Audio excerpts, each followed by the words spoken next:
নরসিংদীতে মেহেরপাড়া ইউনিয়ন পরিষদের সাবেক চেয়ারম্যান ও ইউনিয়ন আওয়ামী লীগের সাধারণ সম্পাদক মাহবুবুল হাসানকে কুপিয়ে হত্যা করেছে দুর্বৃত্তরা। এ সময় আহত হয়েছেন আরও দুইজন। মঙ্গলবার রাত 12:15টার দিকে মেহেরপাড়া ইউনিয়নের ভগীরথপুর এলাকায় এই ঘটনা ঘটে।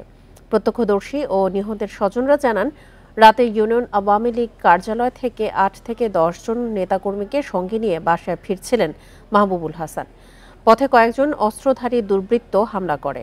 এ সময় আহত হন 3 জন। তাদের উদ্ধার করে সদর হাসপাতালে নেওয়া হলে চিকিৎসক চেয়ারম্যান মাহবুবুল হাসানকে মৃত ঘোষণা করেন। আহত 2 জনকে ঢাকা মেডিকেলে পাঠানো হয়েছে।